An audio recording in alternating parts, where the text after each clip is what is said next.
Grab your favorite caffeinated beverage and get cozy because you are listening to Mindful as a Mother with Paige Bruce and Lindsay Adams.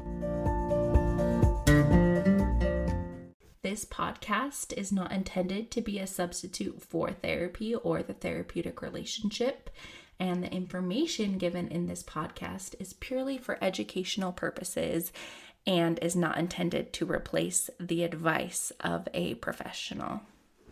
Do you want to make a podcast? Spotify's got a platform that lets you make one super easily. Then you can distribute it everywhere and even earn money, all in one place for free. It's called Spotify for Podcasters, and here's how it works. Spotify for Podcasters lets you record and edit podcasts right from your phone or computer. So no matter what your setup is like, you can start creating today. Then you can distribute your podcast to Spotify and everywhere else podcasts are heard. Video podcasts are also available on Spotify. With Spotify for Podcasters, you can earn money in a variety of ways, including ads and podcast subscriptions. And best of all, it's totally free with no catch. This is what Paige and I use for this podcast, and it seriously makes it so easy. It's easy to record, edit, upload, put the show notes in, and it's free. So if you want to start a podcast, use Spotify for Podcasters. Hello. Lindsay here. I just wanted to put a little disclaimer on this episode. There were some audio issues during recording and during editing. We did the best we could to clean it up for you, but there are still some little issues in there. So just do the best you can. We did the best we could. We hope you enjoy this episode. Hey, and welcome back to Mindful as a Mother. It's Paige here with Lindsay. Say hey. Hey. And we are here to record part 2 of our thinking patterns. We left off last week on convergent and divergent thinking, or the last episode, I guess, because we're going to have a couple in between here, but convergent and divergent thinking and just the power in both of those and the uniqueness. So we're going to pick up where we left off. One thing that I really wanted to bring up that I think we forgot to mention the last time we recorded about this is every human being on the planet utilizes convergent and divergent thinking. And we just are traditionally wired for one more than the other. Everyone has the ability to access these superpowers. Yeah, and we talk about the strategies, more tangible things like that you can do to make your life easier as a person who has traits of ADHD. We'll talk about ways to kind of step into more convergent thinking because it has a place, right? There are times and places where you just need to get the dishes done or you need to just pay your bills and respond to emails. And you don't. Story of my life. Right? And so we'll talk about like little hacks that I use or maybe that Paige uses or that we've heard of that can help with those things. But we all have the capability to use both and one is not better than the other. And I think like to be a well-rounded human, you probably need to be able to utilize both when necessary. 100% I agree. And if I could take a divergent turn really quickly, because today's been a day of tech issues, to set us off on good luck, let's share a little bit about what we're working on, which is the unofficial name of mindful parenting and your nervous system. Yes, it's a support program. I don't want to say support group because people think therapy. So a support program where we walk you through for 4 weeks implementing strategies to help regulate your nervous system. This will include helping you set up like a support plan for preventative things you do every day to support your nervous system, as well as helping you map out your nervous system so you know what your typical responses are to your triggers, whether it's fight, flight, freeze, fawn, what regulation strategies work best for you so that you can feel really empowered and like you are making progress in the journey of regulating your nervous system. Yeah, I love it. Yeah, absolutely. Actually, because I specialize in working with neurodivergent people and with anxiety, and a lot of that goes into developing the skills like the ability to regulate and heal your nervous system. Are these foundational skills, right? Because if we are in a state of anxiety, our stress response is activated. If we're reactive to our kids, our stress response is activated. If we're have high emotionality and low frustration tolerance, which we'll talk about when we go over chapter 5, your stress response is activated, which means your nervous system is actively trying to keep you safe from a perceived threat.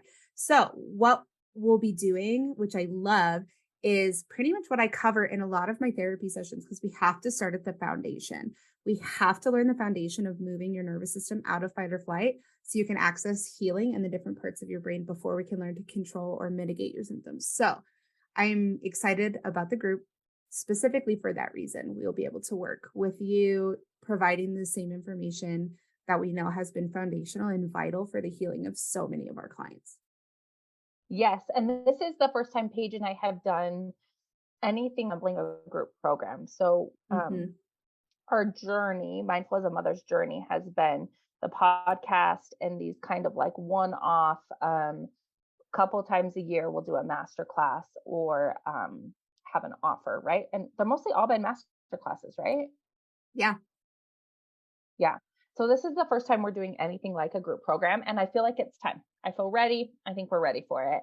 And I think you guys are ready for it. And you will, if you love our master classes, you're really going to love this because this is like daily contact with Paige and I about your nervous system. We'll have daily exercises and a Voxer chat, like the support and really if like hand holding to do these really hard things. Yeah. And it's individualized to what your experience is, other than the general kind of vague things that we talk about and then ask you to do further research because we don't know you. I love the opportunity of really getting to know and support you guys one-on-one. Yes, I agree. All right. So convergent and divergent thinking, Lindsay, take it away. Yeah. So there's 3 F's to divergent thinking.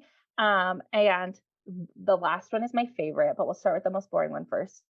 And that's that sounds fluency. right. And that's the like more ways you can use something, right? So it's like the problem solving. Like if I show you an object and you think of 10 different things you can do with it, that is fluency. Flexibility, what? I said, that's pretty neat. I hadn't realized that fluency could be described in that way, like taking one thing and then having a variety of options of how you could use it. Yeah. So the example in the book that we're referencing in this season is a hanger. But I find myself doing this with like creating, like I made a standing desk out of earlier today, just like finding creative ways to use objects. Flexibility is the ability to think in a flexible way. And this is a skill that I think more people could use when it comes to like holding two opposing viewpoints. So if you're a therapist, this is why we're such great therapist pages, because we're neurodivergent and we can sit and hold two opposing viewpoints of like, I see this person's perspective and I see this person's perspective, and how can we communicate that to each other? The third one is funny. Research shows that people with ADHD are typically more witty and more clever than their neurotypical counterparts. So we're funny. We're funny. I can't with that. Just so you know, I'm funny. Like, I'm really funny. That's why you guys are here. That's the honesty of it. Everyone's here.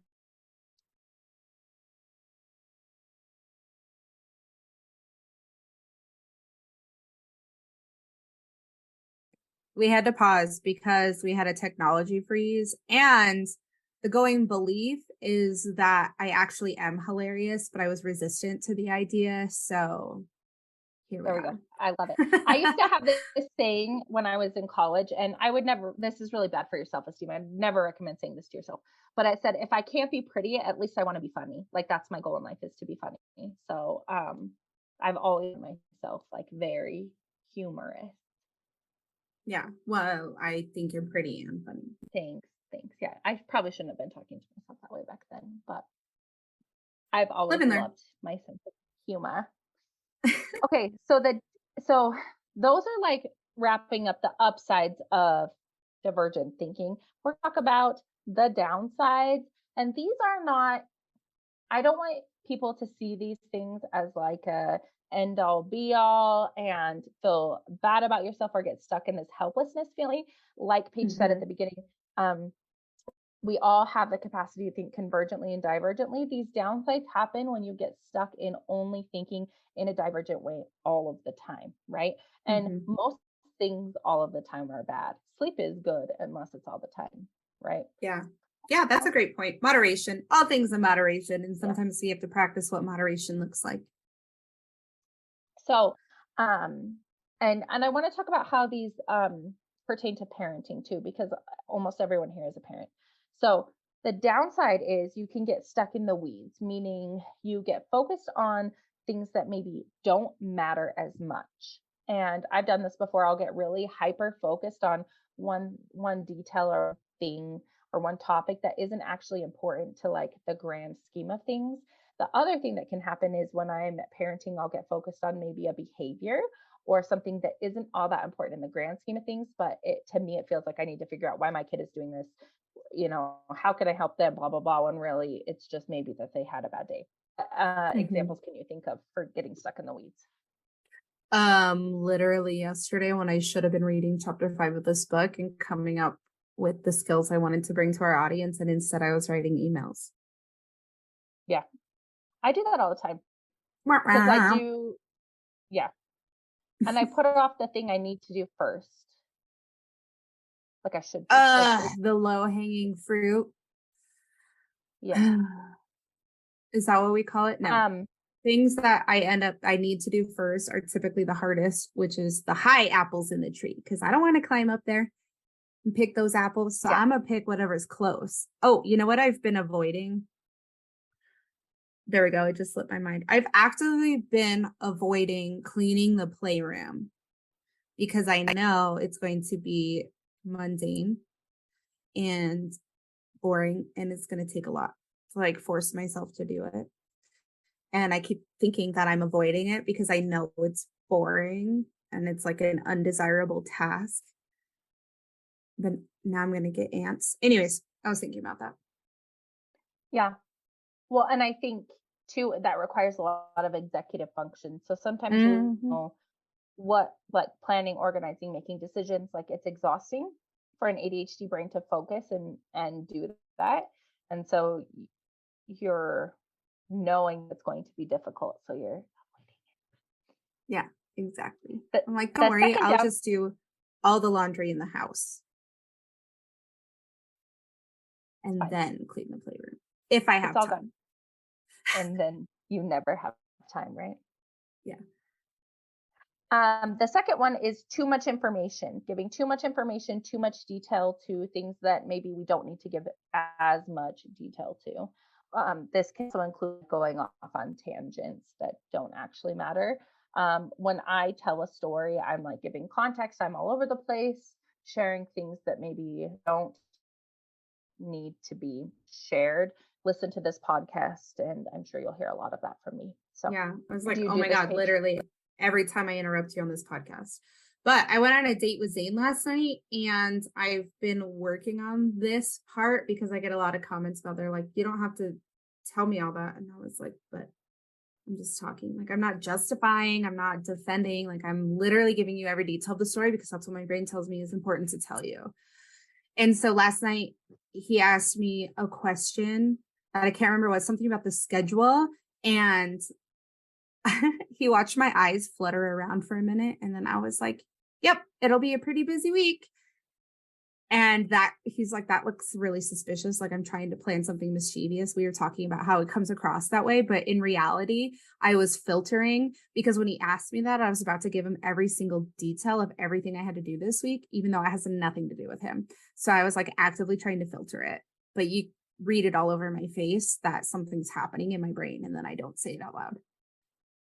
I love that. I think I vary in this one.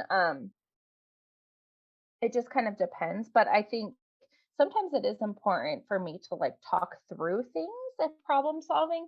So sometimes the information is needed, I feel like, but I get how other people can be like, okay, I don't need all the facts here. Mm-hmm. The third the most common one. Oh, go ahead. Sorry. The most common one I hear is like, oh, you're being defensive when that's not the case. Like, it sounds like I'm justifying my behavior or my children's behaviors.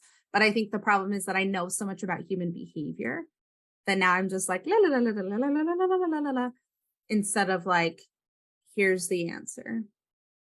Like, well, and not this to get, is why I handle that. We're going to take a tangential turn here. buckle up, grab the oh shit handle. So if you don't know about human design, Paige and I are both, we have like almost the exact same human design chart, which is silly that we are, it's just silly that we're together. So anyway, you're a manifesting generator. So part of your design is that you have to inform about what you're doing or what you're thinking. So I think for you, it's about feeling that need and that pressure to inform, but then having to filter how much do I inform, right? Yeah, 100%. I feel like that's so true. It's like I'm You just can cut that talking. part out if you want to, but Nope. Nothing shall be cut. nothing. Are we recording now? Okay. We are recording. This is going to be an editing shit show. It's- The uh, the third downside is not sticking to an idea.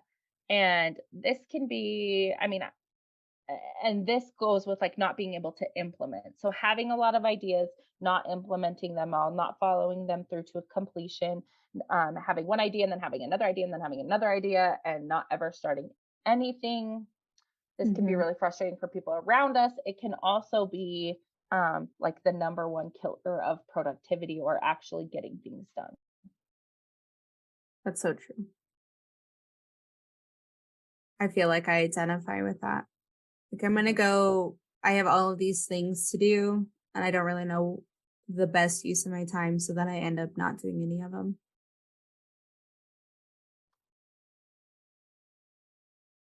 Yeah. Or I try to do too many things and I have time blindness and then I get frustrated because I don't have time to do all the things that I thought I should be able to do. Yeah, that's another one. So I had now we're going decision fatigue last week. I had decision fatigue last week is what I called it. Okay. Okay. And I think it has a lot to do with like having to make a lot of decisions and then just not moving forward with any of them. Because typically I find myself fairly decisive. I'm like, this is what needs to get done. I'm planning it. We're there. However, there were so many options. And then because I knew there were so many options that included so many people, I started thinking about all the different ways it was impacting all the different people included in each scenario. And then I literally just couldn't choose. I was like, somebody make the decision. I don't want to make the choice. I don't want to make the choices. I'm going to be happy regardless. I need somebody else to actively make a decision because I just cannot get myself to make a decision. That's how I feel a lot of the time. I'm very indecisive.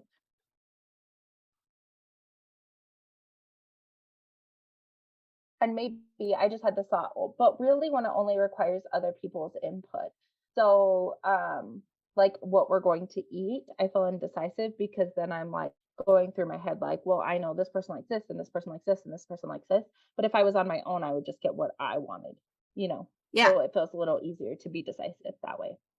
Yeah, I totally consider that divergent thinking, though. I think that's one of our pitfalls of divergent thinking because you get one scenario and then the flexibility and the fluency of how the scenario could play out, right? Depending on what we decide to get for dinner. I really think that that's a pitfall of divergent thinking. Well, then you add rejection sensitive euphoria of like, is this person going to be upset if I say I really want Cafe Rio? Or, okay, so let me tell you a real life story. So Okay. my house, I eat like the same 5 things, okay, from restaurants. So whenever we talk about door dashing or ordering food, there's 2 places that Tim complains about because I have ordered from there a lot. Zupa's, Cafe Rio. Oh, there's actually 3, and Huggies. It's like a sandwich place. Anyway, so he'll say, well, I want something, but I don't want, if he says, I don't want Zupas, then I'm like, okay, well, am I going to pick the wrong thing? Like, is he going to be upset? And he's usually not. He's super chill. And he'll tell me if he's upset, but then it's my own mental process of, okay, but these are my go-to things. Now what do I pick? Mm-hmm. Yeah. And if I think that that's a really good Cafe Rio, it's hard to make myself want something else also because dopamine. Yeah, flexibility. Okay, so now let's talk about the tangible tips, the things you can do to help balance your convergent and divergent thinking. The the first tip seems really simple, but it is to try and use them more equally, or ask yourself in the situation you're in, what kind of thinking is best for right now. I do this every single morning when I am getting ready because my brain wants to clean the kitchen, change the laundry, do all the things, right? That I was too tired to do last night and I said I would do today. But what I actually need to be doing is making lunches, getting kids ready for school, getting myself ready for the day, packing my own lunch, those other things. So to keep myself on track, I say, like, what do I need to accomplish? What do I need to be focusing on? Those are things you can ask yourself in the moment to bring yourself back to convergent thinking. The other tip I have is one goal at a time. So if I'm trying to make a lunch, that is the only thing I'm focusing on until it's done, so that you're less likely to get caught in the mind. Do you have any suggestions, Paige? I really like that. I was thinking about how I move myself back to convergent thinking and like the easiest way to do that. And I think that I haven't spent a lot of time building my awareness on when I'm existing in divergent versus convergent. So I think I want to start building more awareness of that. So if you were to describe ways to build our awareness and identify this is convergent thinking versus this is divergent, what would you suggest? So I would think of the times where you struggle the most with monkey mind, rabbit like thinking, where you're going from thing to thing, and where you feel the most pressure in your day to day life. So for me, that's the morning routine. For someone else, it might be the bedtime routine. It might be when I'm cleaning, whatever that is, right? And Hmm. then when you're the next time you're doing that thing at the beginning, be really intentional and say, okay, what kind of thinking is needed here? And how can I make sure that I stay in that kind of thinking? Yeah. Something came to my mind when you said that, and it was that I had the tendency to push my divergent thinking onto my children.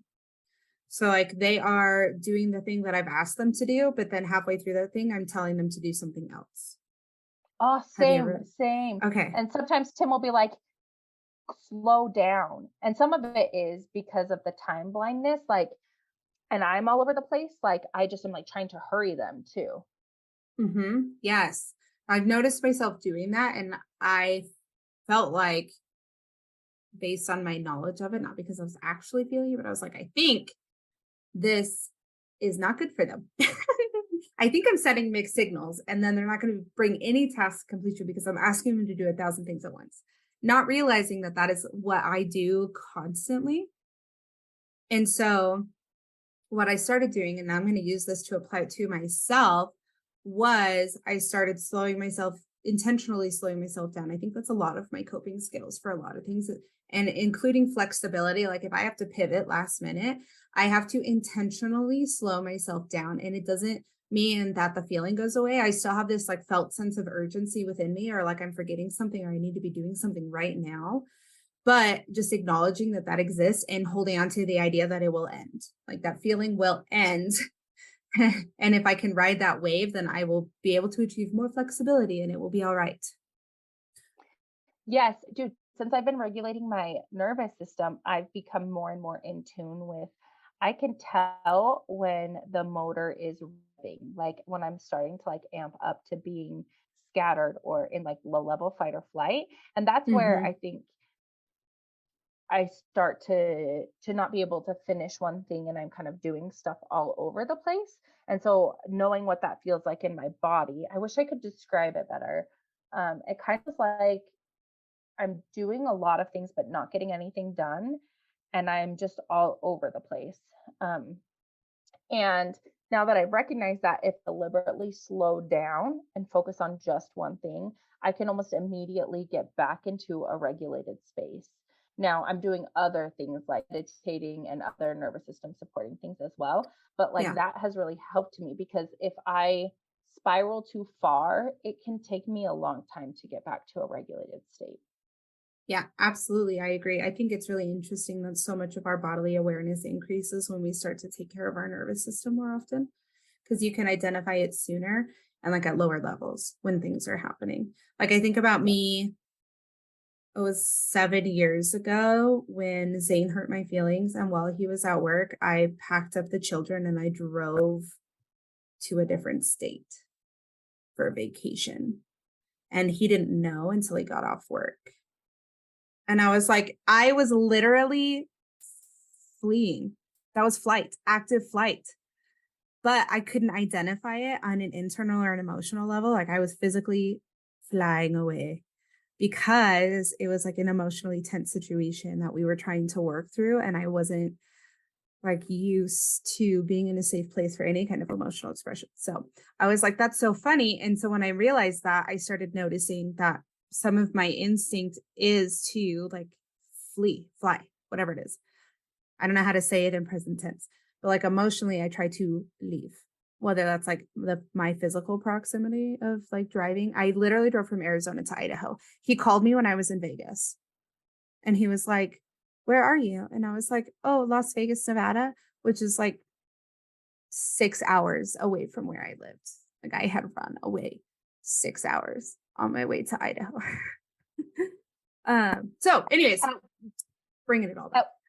At what point did you calm down and you were like, maybe I jumped the gun here a little bit? Maybe I overreacted by taking our kids and driving away. It was about Salt Lake, which is 13 hours from our place. And I had a 15-year-old kid and a 5-month-old. So 15-month and 5-month-old. I think I said that wrong the first time. My kids were little. And so I had left on like a Sunday and I finally got to Salt Lake and I was like, okay, well, maybe things really aren't that bad. And then I continued anyways. I was like, well, still going on vacation. Okay. But okay. He was able to, we booked a flight for him to join me in Idaho the next weekend. And he drove with me back to Arizona. He didn't realize how wild I am in the beginning. So anyways, bringing it back, I noticed that that's kind of my instinct. So I feel like when my nervous system is lit up, I find ways to flee. And I think doing a lot of things at once creates a level of distance. So like if I'm already overstimulated, now I'm going to continue trying to do too many things at once because I'm already in a low level fight or flight, which makes it harder for me to achieve regulation. But I feel like I'm creating more distance between myself and the thing that's stimulating me. And I was starting to do that to my children also. And then I was like, hey, go pick up your room and take a bath. Okay, now go brush your teeth. Like while you're in the bath, here's your toothbrush. And then while you're brushing your teeth, I'm going to wash your hair. Like it was real. And then while you're in there, I'm going to read you stories so we don't have to read later. Like it was excessive. So I had to actually slow myself down and a really, I think, successful story of helping move me this weekend and intentionally slowing down. And I wish I could gift everybody the bodily experience of having like a peaceful nervous system. Mm-hmm. I don't think a lot of people have experienced it, at least not in our generation. Mm-mm. And it is a feeling unmatched, like internal, just joy and peace. Like everything feels warm. And so this weekend, I really, really focused on that. And on Sunday, we had a lot to get done, but I spaced it out over the entire day. And I was like, I kept checking in with my body. I was like, how do I feel right now? And so I was like, okay, all right, everyone, we're going to go pick up the garbage in our bedrooms. And, because I was calm and regulated and not pushing them to do, I'm like, go pick up the trash and put the books in the corner. And then we're going to go clean the playroom. And then we're going to put away your laundry, like all at once. It was a completely different experience for them. So when I would normally get a ton of pushback and anger about just picking up garbage, I was like, let's go. We're all going to go together. And I consciously made the decision to let go of whatever timeline I felt like I had, and number of things I felt like I needed to get done. And at one point I was like, oh, I really want to start making dinner because I had this plan for dinner, but my body needed to rest. Like when I checked in, I was like, I'm really tired and I need to rest. So instead, I opted for them to eat leftovers from the night before and not put a rush on when that was going to happen. And I laid down and took a nap. I love it.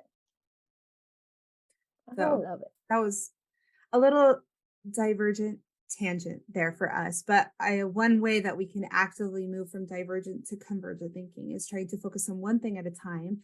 And with that comes hopefully the bonus of regulating your nervous system. Yes. And that's always a good bonus to have. I agree.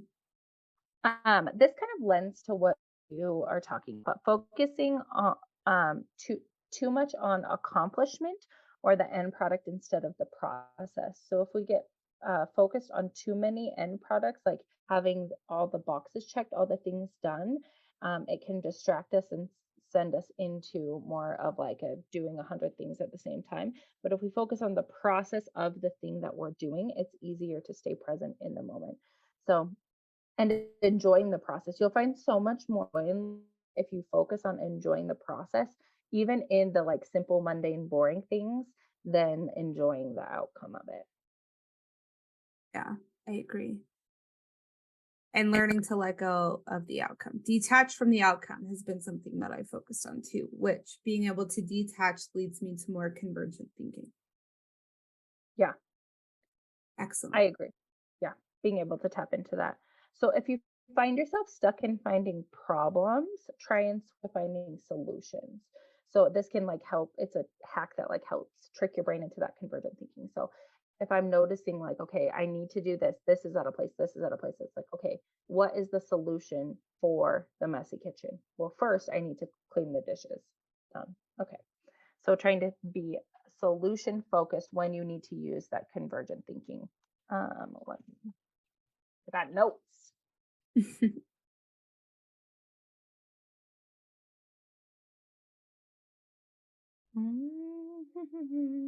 Oh, don't be making simple tasks complex. So we tend to, with divergent thinking, we tend to like make things more complicated than they need to be. So, and this is, we talked a lot about this, but this is maybe from a difficult by adding things in that don't necessarily need to be done right now, or by getting perfectionistic about things that don't matter, or trying to do Mhm. all the things instead of just the specified task. So if you're going to clean your playroom, you maybe just want to pick it up, vacuum it, do a basic clean. If you get distracted and you're rearranging furniture and washing walls and baseboards, you're probably making the task more complicated than it needs to be. That's fair. That's fair. Do you have any more thoughts on that besides that's fair? I was trying to think of ways that I make things more complicated than they need to be.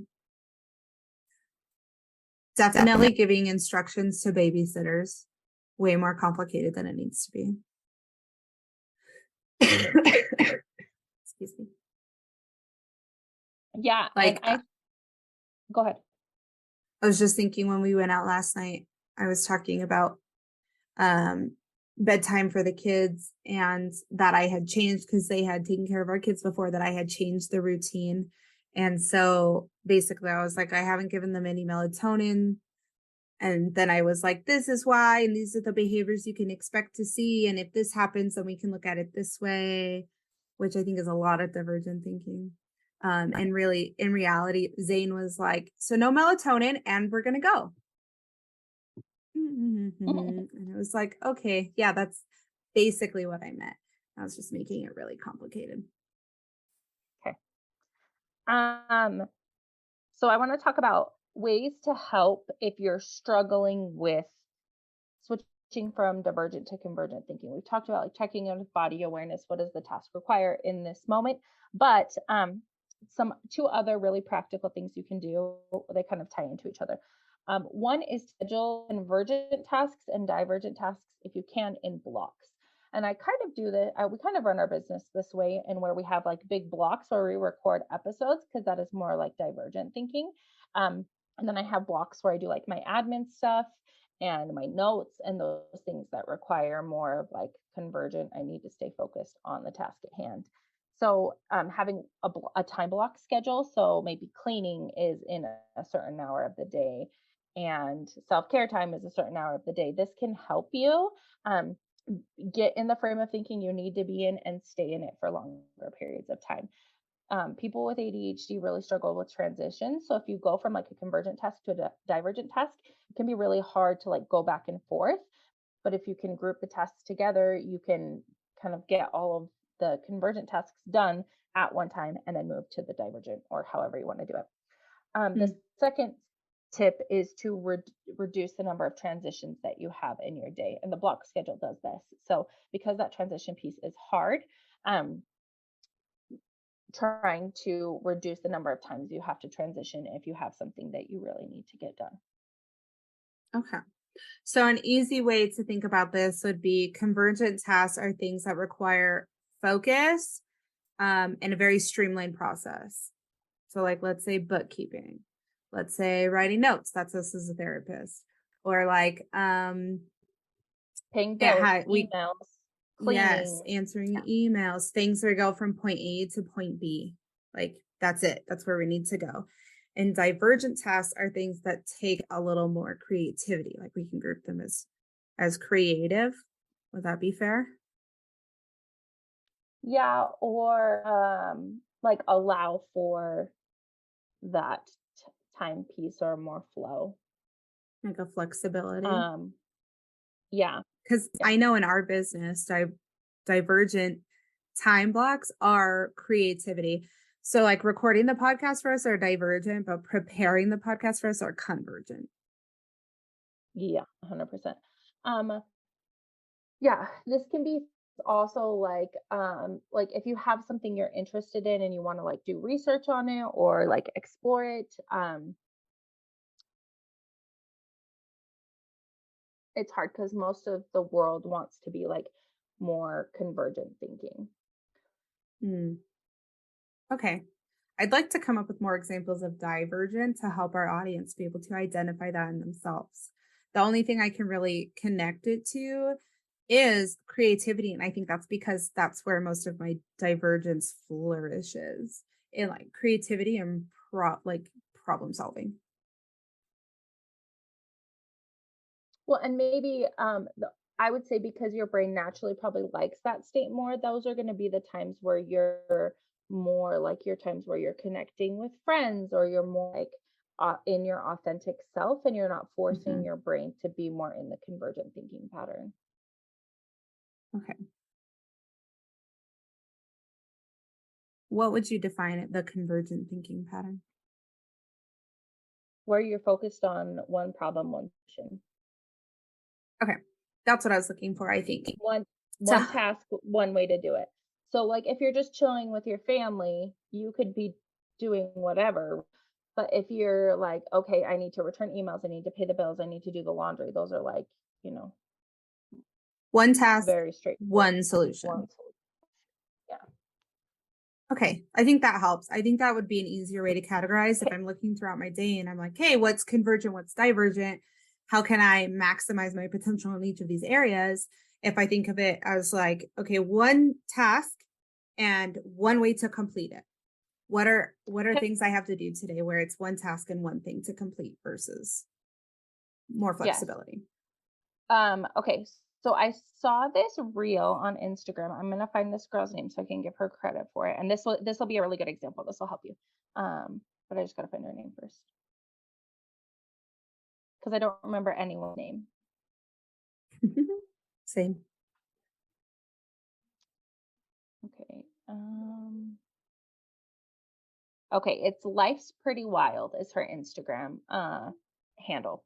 And she talks about how the Swiss cheese method of scheduling does not work for people with ADHD. So she uses the example of her neurotypical husband, who he can check emails and his text messages all day long and it doesn't affect him. But because people who struggle with focus and transitions, it takes us a long time to get back focused into the thing we're doing. So what she recommends doing is setting specific times to check your texts and emails and respond to those things, notifications, even as far as social media, because you're less likely to get sucked into that and then be down a rabbit hole, right? So there's certain times and spaces for those activities. So like scrolling on social media is maybe a divergent activity. And if you schedule that rather than trying to have so many transitions for like picking up your phone, looking at it, and then having to like take the energy to get down, get back, refocused on what you're doing. That can be really helpful in like maintaining momentum and energy levels when it comes to like convergent, divergent thinking. Did that example help? Yeah, I think that was super helpful. Mostly, I want to make sure that the people listening to our podcast will be able to take the information and digest it in a way that's applicable. So I think that that was super helpful. Yeah, and it is a vaguish big concept because nothing's black and white, right? So like there's probably a creative way to do the dishes, you know, and it's not bad to do that, but you just have to be asking yourself in the moment, like, am I doing tasks that in a way that make them longer and take more of my mental energy? And if you are, you might be using divergent thinking to do convergent tasks. So really, you just want your life to flow in a way that feels like it's easy and manageable for you. And that takes a little bit of intentionality, which may require checking in with yourself and asking what does this specific situation call for? Yeah. And instead of labeling it with the convergent or divergent thinking, it can even be helpful to say like, okay, the task I need to accomplish is blank. That's all I'm going to focus on right now is that one task. Yeah. And I think that that's a really good shift. Just verbalizing it. It's like this one task. The dishes is what I'm going to do. Done. Great. Well, if you guys have specific questions about the last 2 episodes when we talk through convergent and divergent thinking, please reach out to us, mindfulismotherpod@gmail.com. You can also find us at TikTok, Instagram, Linz_Adams LCSW, or Parenting with Paige. And we're so grateful that you're here. Reach out to us with any questions. See you next week. Lindsay and I talk a lot about the nervous system in parenting, and we have just launched a totally free resource because we understand how hard it is just to understand the foundations and figure out what your triggers are to learn how to regulate your nervous system. So we have created the Nervous System Foundation. We call it Nervous System 101, and we're going to go ahead and put the link in our show notes. So if you want to learn the foundation and basics that we teach about regulating your nervous system, don't forget to check it out. Thanks for coming to Mindful as a Mother podcast. If you'd like more of us and Mindful as a Mother, you can find Paige at Instagram at Parenting with Paige and Lindsay at Linz_Adams LCSW. Find us on TikTok, Instagram, and in our Facebook group, Creating Community and Smashing Parental Stigma, Embracing Mindful Motherhood and Positive Parenting. Thanks so much, and see you next time.